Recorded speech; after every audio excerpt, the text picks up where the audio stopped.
Welcome friends इस video में मैं आपको बताऊंगा सी लैंग्वेजेस के बेसिक्स। तो फ्रेंड्स ये सीरीज़ हो सकता है कुछ वीडियोस में बने। तो फ्रेंड्स आप अगर चाहते हैं सी लैंग्वेज को सीखना तो फ्रेंड्स ये इस वीडियो के साथ बने रहिए। और हमारे सीरीज़ में बहुत से आपको सी लैंग्वेज के वीडियो मिलेंगे जिससे आपकी बेसिक इम्प्रूव हो जाएगी। मैं यहाँ पर मान रहा हूँ फ्रेंड्स कि सी लैंग्वेज आपकी पहली लैंग्वेज हो और इसमें हम बहुत सारी फंडामेंटल्स बातों को सीखेंगे। ओके फ्रेंड्स, तो फ्रेंड्स हो सकता है आपने और भी लैंग्वेज प्रोग्रामिंग जानते होंगे, फिर भी ये सीरीज़ आपको कुछ ना कुछ बेनिफिट ज़रूर देगी। और कुछ वीडियोस में सी लैंग्वेजेस के फंडामेंटल को ही कवर करेंगे स्टार्टिंग में। तो चलिए फ्रेंड्स वीडियो को शुरू करते हैं और कुछ नया सीखते हैं।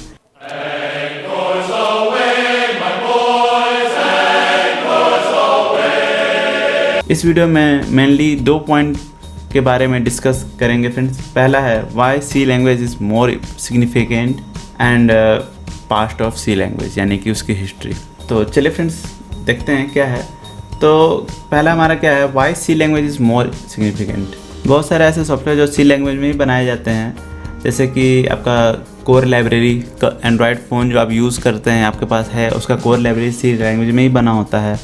पेन ड्राइव का जो ऑटो आप डालते हैं प्लग एंड यूज़ करते हैं, उसे प्ले करते हैं, तो वो भी सी लैंग्वेज में मेनली बनाया जाता है अधिकतर फ्रेंड्स। मतलब कि डिवाइस ड्राइवर जितने भी होते हैं वो आपके सी लैंग्वेज में ही बनाए जाते हैं। अलग अलग डिवाइस के लिए अलग अलग ड्राइवर्स की ज़रूरत पड़ती है फ्रेंड्स, जो आप देखे नहीं होंगे लेकिन आप उसे यूज़ करते हैं हमेशा। जैसे कि किसी भी डिवाइस को मशीन से कम्युनिकेट करने के लिए फ्रेंड्स एक लैंग्वेज की ज़रूरत पड़ती है, तो वो लैंग्वेज ही डिवाइस ड्राइवर कहलाता है डिवाइस के लिए। तो आपने या हमने तो उसे देखा नहीं है कभी इसे रन करते हुए, लेकिन ये ऑटोमेटिक रन करती है और ये यूज़ में आप हमेशा लाते हैं। ये सब जो होता है फ्रेंड्स अधिकतर सी लैंग्वेज में ही बनाया जाता है। ओरेकल फ्रेंड्स बहुत बड़ा सॉफ्टवेयर, बहुत प्रचलित सॉफ्टवेयर है, वो भी उसका भी डिज़ाइन सी लैंग्वेज से ही किया गया है। गूगल क्रोम, फायरफॉक्स, ये सब सॉफ्टवेयर उसका मेजर पोर्शन भी फ्रेंड्स सी लैंग्वेज में ही बनाया जाता है। यूनिक्स ऑपरेटिंग सिस्टम फ्रेंड्स, तो फ्रेंड्स यूनिक्स ऑपरेटिंग सिस्टम को पूरी तरह सी लैंग्वेज से ही डिज़ाइन किया गया था। ओके फ्रेंड्स, और ये सी लैंग्वेज जो है हार्डवेयर डिपेंडेंट प्रोग्रामिंग लैंग्वेज है। मतलब कि ये हार्डवेयर डिपेंडेंट है, आप उस हार्डवेयर से कम्युनिकेट कर सकते हैं सी लैंग्वेज के थ्रू। तो और उसका और क्या एडवांटेज सी लैंग्वेज, एम्बेडेड सिस्टम में सी लैंग्वेज का बहुत यूज़ है फ्रेंड्स। एम्बेडेड सिस्टम करने का क्या अर्थ है, आपका जैसे वॉशिंग मशीन या फिर ओवन, ये हमने क्या कर रहा है कि एक प्रोग्राम सेट कर दिया, हमने एक बटन दबा दिया है कि हाँ ये इतने आरपीएम पर ये कोई भी मोटर मूव होना चाहिए और इतने देर तक ही होना चाहिए, वो इतने देर तक ही होगा जितना आपने इसे प्रोग्राम में किया है। तो फ्रेंड्स ये होता है एम्बेडेड सिस्टम। एम्बेडेड सिस्टम मतलब जुड़ा हुआ सिस्टम। आपने उसमें कुछ एक लैंग्वेज, एक मशीन को उसकी भाषा में आपने कुछ समझा दिया और उसी की तरह टास्क परफॉर्म कर रहा है फ्रेंड्स। ये होता है एम्बेडेड सिस्टम। और जैसे कि आर्डिनो बोर्ड, तो इसमें भी सी लैंग्वेज ही यूज़ किया जाता है मोस्ट प्रोबेबली। कई लोग फ्रेंड्स बोलते हैं सी लैंग्वेज जो होता है आउटडेटेड लैंग्वेज है, तो फ्रेंड्स ये सब बात गलत है, क्योंकि सी लैंग्वेज जो होता है आउटडेटेड लैंग्वेज नहीं है। अभी भी बहुत सारे जगह पर बहुत यूज़ होता है सी लैंग्वेज का। सी लैंग्वेज फ्रेंड्स एक बेसिक लैंग्वेज है। अगर आप एक बार सी लैंग्वेज सीख लेते हैं, जैसे इसमें बहुत से कीवर्ड्स होते हैं, एरा होते हैं, पॉइंट होते हैं, तो आप ये सब सारी चीज़ें सीख लेते हैं तो और सारे जो भी आप उसके बाद लैंग्वेज सीखेंगे वो आपको सीखना आसान हो जाएगा। क्योंकि आपने कीवर्ड्स का मतलब समझ गए, एरा का मतलब समझ गए, आप उसमें इस सारी चीज़ें आप कवर हो जाती हैं। और ये बेसिक लैंग्वेज है, इसलिए ये सीखने के बाद वो सब चीज़ों का आप यूज़ बहुत अच्छे से समझ सकते हैं। उसके बाद आप उसे उस प्रोग्रामिंग के अनुसार उसे प्रोग्राम कर सकते हैं। जैसे सी लैंग्वेज के बाद पॉपुलर लैंग्वेज है फ्रेंड्स जावा। सबसे पहले सी लैंग्वेज में प्रोग्रामिंग होती है, उसके बाद उसके सेकंड आता है जावा का नंबर। तो इसलिए कहते हैं फ्रेंड्स सी लैंग्वेज बहुत इंपॉर्टेंट हो जाता है।